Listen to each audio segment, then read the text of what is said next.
रोज रोज makeup केल्यावरती skin खराब होते हा, स्किनवर पिंपल्स येतात, ब्रेकआउट्स होते, स्किन काळी पडते हा.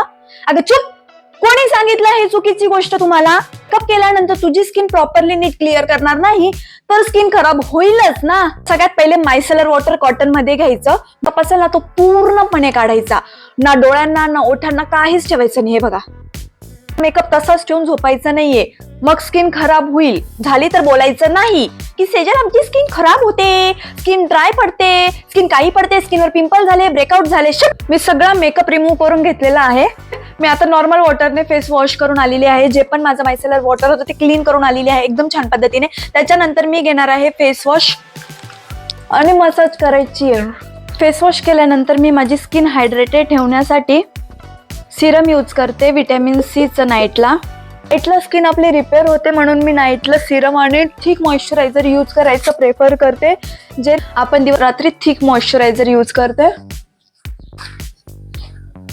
आणि अशा पद्धतीने माझी स्किन आता एकदम हायड्रेटेड झालेली आहे.